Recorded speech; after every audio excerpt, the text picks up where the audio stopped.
తిరిగి వార్తలకు స్వాగతం. తూర్పుగోదావరి జిల్లా వార్తలు. ప్రతి వర్షపు నీటి బొట్టును వడిసిపట్టి సాగునీటి ఎద్దడి నివారణ కోసం చేపట్టిన సేద్యపు కుంటలు రైతులకు ఎంతగానో ఉపయోగపడతాయని రాష్ట్ర పర్యాటక సాంస్కృతిక సినిమాటోగ్రఫీ శాఖ మంత్రి కందుల దుర్గేష్ స్పష్టం చేశారు. తూర్పుగోదావరి జిల్లా రాజానగరం మండలం తోకాడ గ్రామంలో శనివారం జిల్లా కలెక్టర్ పి ప్రశాంతితో కలిసి ఆయన సేద్యపు నీటి కుంటల ఏర్పాటు కార్యక్రమంలో పాల్గొన్నారు. ఈ సందర్భంగా దుర్గేష్ మీడియాతో మాట్లాడుతూ అడుగంటిపోతున్న భూగర్భ జలాలు సైతం పెరుగుతాయని, తద్వారా పంటల దిగుబడి పెరుగుతుందని చెప్పారు. ప్రతి రైతు చిన్నపాటి నీటి కుంటలను నిర్మించే క్రమంలో ఏ ఫౌండ్కు ఎంత ఖర్చు అవుతుందో అంచనా వేసి మెటీరియల్ ఖర్చుతో పాటు లేబర్ ఖర్చును గ్రామీణ ఉపాధి హామీ పథకం ద్వారా అందిస్తామన్నారు. అలాగే గ్రామాల్లో ఖాళీగా ఉన్న స్థలాలను ఎంపిక చేసి అక్కడ చెరువులు ఏర్పాటు చేసుకుని భవిష్యత్ అవసరాలకు వినియోగించుకునేలా చర్యలు తీసుకుంటామని తెలిపారు. ఈ కార్యక్రమంలో స్థానిక శాసనసభ్యులు బత్తుల బలరామకృష్ణ పాల్గొన్నారు. రక్షణగా నిలబడాలనే ఉద్దేశంతో అనేక కార్యక్రమాలను చేపడుతున్న వాటిలో భాగంగా వాళ్ళ పంచాయతీరాజ్ మినిస్టర్ గారు, ఉప ముఖ్యమంత్రి శ్రీ పవన్ కళ్యాణ్ గారు ఈ ఫామ్ పాండ్ ప్రోగ్రాన్ని అత్యంత ప్రతిష్టాత్మకంగా తీసుకున్నారు. దీని ద్వారా వర్షం ద్వారా వచ్చేటువంటి నీటిని నిల్వ ఉంచుకునేటువంటి విధానానికి ప్రభుత్వం సైడ్ నుంచి ఎన్ఆర్ఈజీఎస్ ద్వారా ఏ రకమైన సహకారం అందించి ప్రతి పొలంలో కూడా చిన్నపాటి పాండ్స్ నిర్మించుకుని అవి రేపొద్దున ఆ పొలం పండించుకోవడానికి ఆ నీటి అవసరాలకు ఉపయోగించుకునే విధంగాను, దాంతోపాటు క్యాటిల్ ఫీడ్గా కూడా క్యాటిల్కి అవసరమైన వాటర్ ఇచ్చే విధంగాను, పశు సంపదని మంచినీరుతోటి వారికి కూడా ఉపయోగపడే విధంగాను, దాంతోపాటు ముఖ్యమైనది భూగర్భ జలాలు అడుగంటిపోతున్నటువంటి భూగర్భ జలాలని మళ్ళీ ఆ టేబుల్ని డెవలప్ చేయడానికి, ఎక్కువగా ఆ నీళ్లు మళ్ళీ రేపొద్దున బోర్లు వేసుకుంటే ఉపయోగపడే విధంగా తక్కువ లోతులోనే ఉండేలాగా ఇలాగా ఒక మల్టీపర్పస్ ప్రోగ్రామ్గా ఈ ప్రోగ్రామ్ని ఏర్పాటు చేయడం జరుగుతుంది.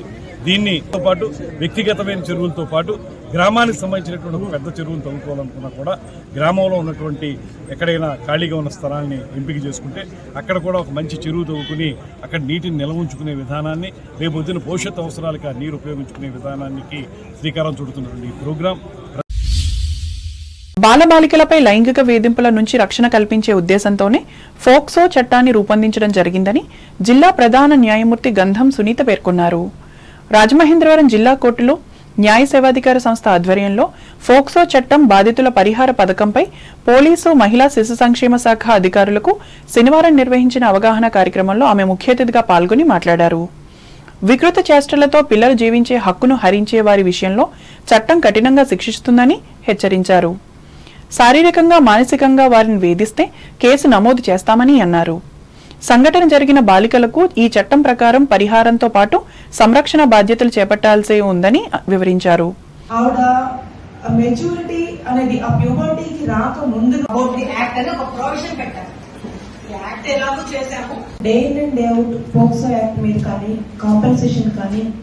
డీల్ చేస్తున్నాం కాబట్టి ప్రతి ఒక్కరికి దాని మీద సెన్సిటివిటీ ఉండి పూర్తి అవగాహన ఉంటే తప్ప చిన్న చిన్న missing links, technical issues, technical latches, communication gaps కానీ ఇలాంటివన్నీ ఆ కేసును మొత్తం రూయిన్ చేసే అవకాశం ఉంటుంది. Especially polices who are at the stage of registering FIR and recording statements అనేది తీసుకోవాల్సిన ప్రికాషన్స్ చాలా ఉన్నాయి. మనకి ఆ స్టేట్మెంట్ని ఎవరి ద్వారా రికార్డ్ చేయించాలి, ఎలా రికార్డ్ చేయించాలి, రిజిస్ట్రేషన్ ఆఫ్ ఎఫ్ఐఆర్ ఏ విధంగా చేయాలి, చేయక ముందు మీరు కండక్ట్ చేయాల్సిన ఎంక్వైరీ ఏంటి, చేసిన తర్వాత కండక్ట్ చేయాల్సిన ఎంక్వైరీ ఏంటి అనేది చూసుకోవాలి. ఎస్పెషల్లీ పోక్సో కేసెస్లో మనకి ప్రతి జిల్లాకి ఒక్కొక్క పోక్సో కోర్టు పెట్టవలసిన అవసరం వస్తుంది. ఆ పెట్టిన కోర్టులో కూడా not less than 1000 POCSO cases pendency ఉంటుంది. ఏది డిస్పోజల్ చేసిందే కాక ఇనిషియేషన్తో కలుపుకుని ఎప్పుడు 1000 కేసెస్ని ఆ కోర్టు మెయింటైన్ చేస్తూనే ఉంటుంది పెండెన్సీని.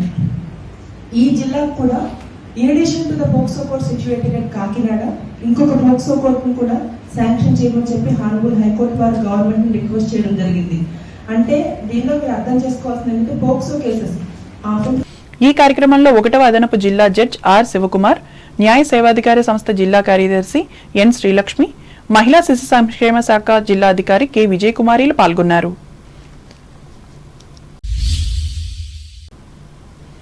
తూర్పుగోదావరి జిల్లా నిడదవోలు మున్సిపల్ కౌన్సిల్ సమావేశం చైర్మన్ భూపతి ఆదినారాయణ అధ్యక్షతన శనివారం జరిగింది.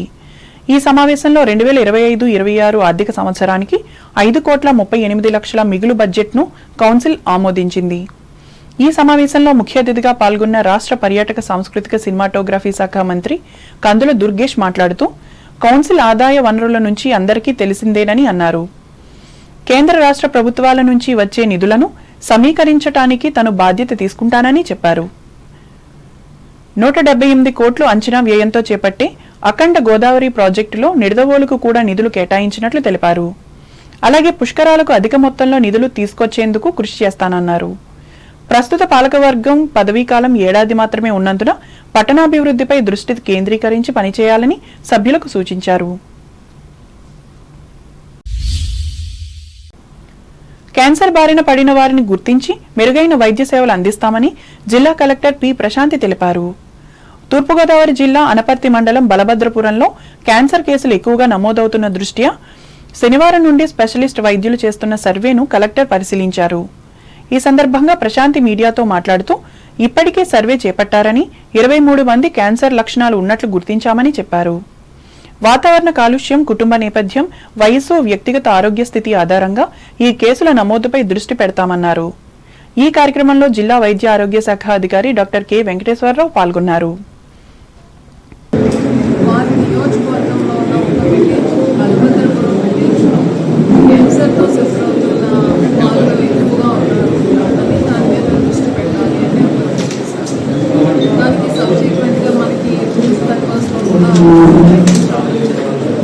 దానికి స్పందిస్తూ గవర్నమెంట్ ఒక ఎక్స్పర్ట్ టీమ్ని పంపించడం జరిగింది. సో ఇది హెల్త్ డిపార్ట్మెంట్ ఆధ్వర్యంలో జరుగుతుంది. సో మన దగ్గర ఉన్న డాక్టర్సే కాకుండా పిహెచ్సి డాక్టర్స్, అలానే స్పెషలిస్ట్ డాక్టర్స్ కాకుండా కాకినాడ రంగరాయ మెడికల్ కాలేజ్ నుంచి కూడా మనం ఎక్స్పర్ట్స్ని తీసుకొని ఈరోజు ఒక 32 టీమ్స్ వరకు మనం వేయడం జరిగింది. ఏదైతే విలేజ్ బలభద్రపురం విలేజ్ ఉందో దీని పాపులేషన్ అనేది ఆల్మోస్ట్ 10,000 వరకు. ప్రతి ఇంటికి కూడా మనకి మెడికల్ ఎక్స్పర్ట్ టీమ్ విజిట్ చేసి ఇండివిజువల్ వైజ్ మన వారికి సంబంధించిన వివరాలు అనేది కలెక్ట్ చేయడం. దాంతో పాటుగా ఈరోజు కొందరు విలేజెస్తో మాట్లాడినప్పుడు వాళ్ళు కొంత డేటాను మనకి ఇవ్వడం జరిగింది. కొన్ని కేసెస్ ఎవరైతే క్యాన్సర్తో సఫర్ అవుతున్నారో, ట్రీట్మెంట్ చేసుకుంటున్నారో డిఫరెంట్ సిటీస్లో వాళ్ళు కూడా ఒకసారి మనం ఇలాగా వెరిఫై చేశాక ఇది ఏమైనా ఒక ఏరియాకి పరిమితమైందా లేకపోతే డిఫరెంట్ ఇండివిజువల్స్ కాకుండా అదర్వైజ్ ఏ ఏజ్ గ్రూప్ దీనికి ఎక్కువగా ప్రోన్ అవుతున్నారు అనే డీటెయిల్స్ అన్నీ కూడా. అంబేద్కర్ కోనసీమ జిల్లా వార్తలు. ముఖ్యమంత్రి సహాయ నిధి ద్వారా పేదలను కూటమి ప్రభుత్వం ఆదుకుంటుందని కొత్తపేట ఎమ్మెల్యే బండారు సత్యానందరావు తెలిపారు. శనివారం కొత్తపేట మండలం వాడపాలెంలో పార్టీ కార్యాలయం వద్ద 16 మంది లబ్ధిదారులకు ముఖ్యమంత్రి సహాయ నిధి చెక్కులను పంపిణీ చేశారు. కూటమి ప్రభుత్వం పేదల పక్షపాతి అని ఎమ్మెల్యే అన్నారు. ఈ కార్యక్రమంలో కూటమి నాయకులు, కార్యకర్తలు పాల్గొన్నారు.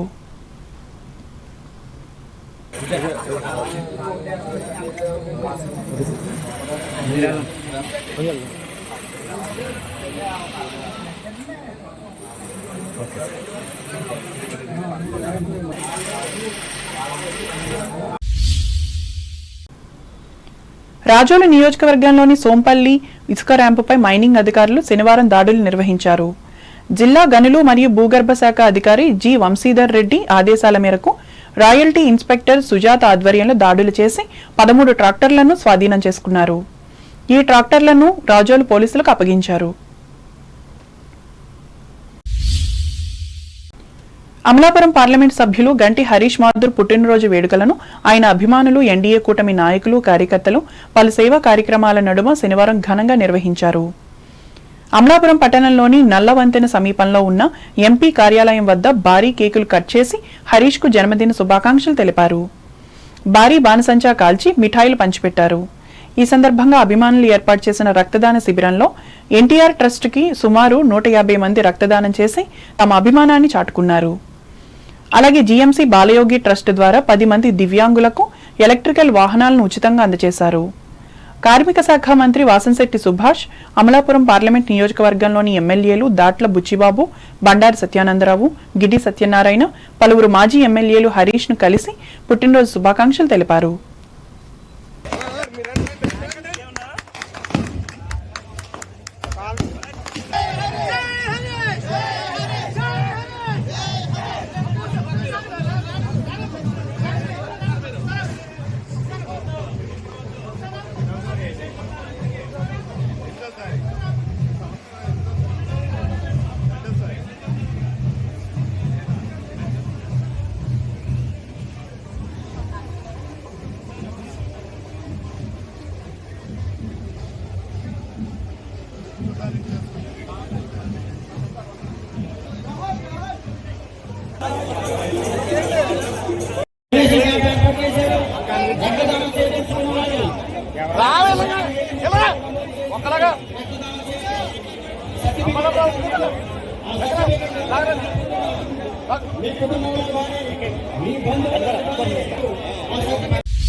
ఎస్సీ వర్గీకరణకు వ్యతిరేకంగా పి గన్నవరం 3 రోడ్ల కూడలిలో మాలా మహానాడు ఆధ్వర్యంలో నిరసన చేశారు.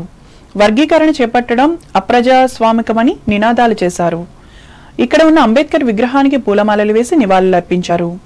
ఈ కార్యక్రమంలో పి గన్నవరం మాజీ ఎమ్మెల్యే పాముల రాజేశ్వరీదేవి, సాధనాల రమేష్, నక్కా వెంకటేశ్వరరావు, గిడ్డి రాంబాబులు పాల్గొన్నారు.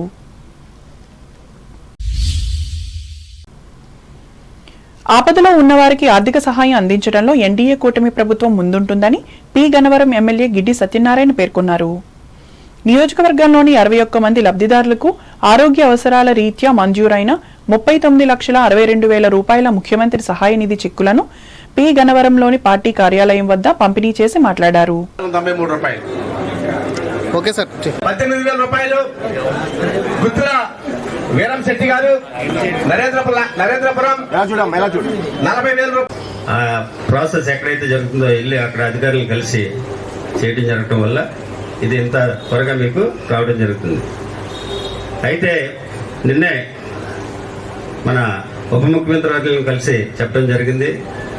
ఆయన కూడా అక్కడ అధికారులకి చెప్పారు, మా ఎమ్మెల్యేలు ఎవరు వచ్చినా సరే ఇమీడియట్గా పనిచేసి పెట్టండి, త్వరగా చూడండి అని.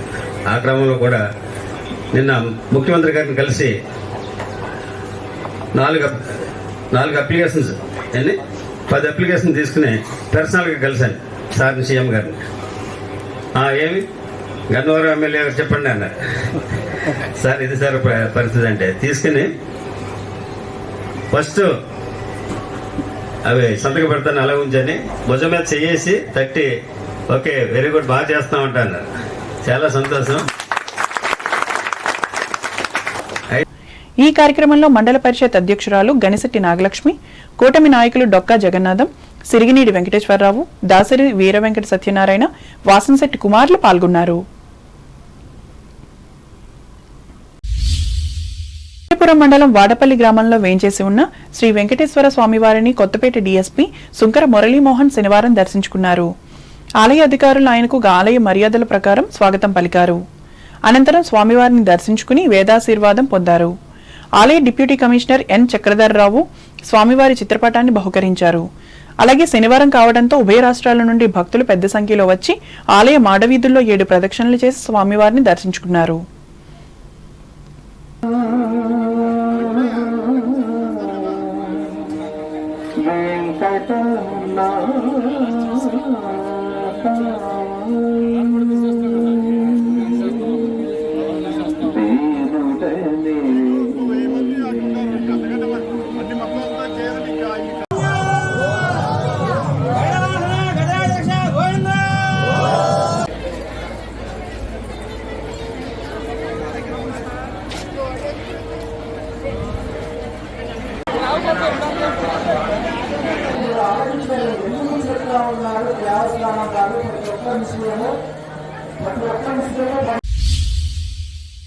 ఏలూరు జిల్లా వార్తలు.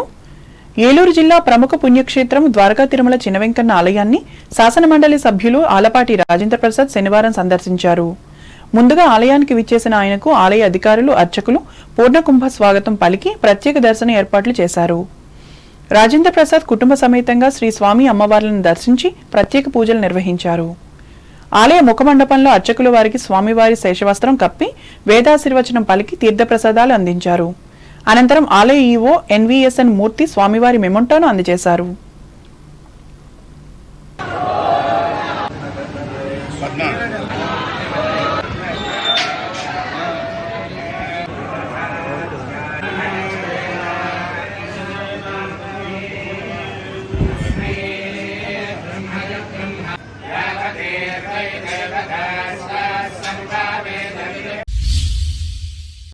జిల్లాలో యువతకు ఉపాధి అవకాశాలు కల్పించేందుకు పరిశ్రమల స్థాపనకు కృషి చేస్తున్నామని ఏలూరు పార్లమెంట్ సభ్యులు పుట్టా మహేష్ కుమార్ పేర్కొన్నారు. స్థానిక కలెక్టరేట్లో శనివారం జరిగిన అభివృద్ధి సమన్వయ పరిరక్షణ కమిటీ సమావేశానికి ఆయన అధ్యక్షత వహించారు. కేంద్ర ప్రభుత్వ నిధులతో జిల్లాలో అమలు చేస్తున్న వివిధ అభివృద్ధి ప్రాజెక్టుల పురోగతిపై సమీక్షించారు. ఈ సందర్భంగా మహేష్ కుమార్ మీడియాతో మాట్లాడుతూ సింగిల్ విండో విధానం ద్వారా ఔత్సాహిక పారిశ్రామికవేత్తలకు అనుమతులు జారీ చేస్తున్నామని తెలిపారు. అలాగే సిఎస్ఆర్ ఫండ్స్ తీసుకువచ్చి సద్వినియోగం చేసుకునే విధంగా ప్రణాళిక రూపొందిస్తామని చెప్పారు. ఇండస్ట్రీస్కి సంబంధించి అలాగే యువతకి ఉద్యోగాలు ఇచ్చేది ఈ రెండు మేజర్గా డెవలప్ చేయాలని అనుకుంటున్నాం. అవన్నీ కూడా కలెక్టర్ గారికి కూడా ఇన్స్ట్రక్షన్స్ ఇచ్చాం. అదే రకంగా కలెక్టర్ గారు కూడా అధికారులు అందరూ కూడా స్పందించారు. అదే రకంగా పాజిటివ్గా ముందుకు తీసుకొని వెళ్తున్నాం. ఇవాళ వచ్చే రోజుల్లో ఇండస్ట్రీస్ తీసుకొని రావాల్సిన అవసరం ఉంది, యువతకి ఉద్యోగాలు ఇవ్వాల్సిన అవసరం ఉంది. అదే రకంగా మేము అందరం పనిచేస్తామని మేము అందరికీ తెలుపుతున్నాం. అలాగే ఇవాళ మన పార్లమెంట్లో చాలా వరకు ఇండస్ట్రీస్ ఉన్నాయి. ఇండస్ట్రీస్ అన్నీ కూడా చాలా వరకు సిఎస్ఆర్ ఫండ్స్ ఇక్కడ జరిగే ఇండస్ట్రీస్ ఆల్మోస్ట్ 4,000 కోట్ల పైనే టర్నోవర్ చేస్తుండే ఇండస్ట్రీస్ ఉన్నాయి. వాళ్ళకి సిఎస్ఆర్ కింద అట్లీస్ట్ 1 to 2% వాళ్ళు కంపల్సరీ సిఎస్ఆర్ ఫండ్స్ యూటిలైజేషన్ చేయాలి. అది ఫస్ట్ ఏలూరులోనే యూటిలైజేషన్ చేయాలి. దానికి సంబంధించిన ఒక డిపార్ట్మెంట్ ఇండస్ట్రియల్ వాళ్ళకి స్పెషల్ ఆఫీసర్ని దీనికి పెట్టి దీన్ని కంపల్సరీ దీన్ని ఫాలో అయ్యి మనకు కూడా ఆ నిధులు రావడం వల్ల ఎమ్మెల్యే గారికైనా కానీ అలాగే అక్కడ ఉండే మండల్ పార్టీ ప్రెసిడెంట్లకైనా కానివ్వండి, అలాగే మన యాక్టివిటీస్ డెవలప్మెంట్ చేయాల్సిన యాక్టివిటీస్కి ఆ ఫండ్ యూస్ఫుల్ అవుతుంది. ఎందుకంటే ఈ సమావేశంలో జిల్లా కలెక్టర్ కె వెట్రిసెల్వి, జిల్లా పరిషత్ చైర్పర్సన్ గంటా పద్మశ్రీ, శాసనసభ్యులు సొంగ రోషన్ కుమార్, చింతమనేని ప్రభాకర్, వివిధ శాఖల జిల్లా అధికారులు పాల్గొన్నారు. వార్తలు ముగించే ముందు ముఖ్యాంశాలు మరోసారి. ఈ ఏడాది జూన్ నెలాఖరు నాటికి టిట్కో గృహాల నిర్మాణ పనులను పూర్తి చేస్తాం, పాలకొల్లులో ప్రకటించిన రాష్ట్ర మంత్రి డాక్టర్ నిమ్మల. తణుకులో ఘనంగా ప్రపంచ జల దినోత్సవం, సాగు తాగునీటి పరిరక్షణకు కృషి చేయాలని ప్రజలకు పిలుపునిచ్చిన రైతునేత కలగర, ప్రతిజ్ఞ చేసిన అన్నదాతలు. ఇంటి దొంగతనాల కన్నా ప్రమాదంగా మారిన సైబర్ నేరాలు, తణుకు రూట్ స్కూల్ సభలో స్పష్టం చేసిన ఈ రంగ నిపుణులు చింతలపాటి. తాడేపల్లిగూడెం పట్టణ సెకండ్ సమ్మర్ స్టోరేజ్ ట్యాంక్ పనులను పరిశీలించిన ఎమ్మెల్యే బొలిశెట్టి, అధికారులకు సూచనలు సలహాలు.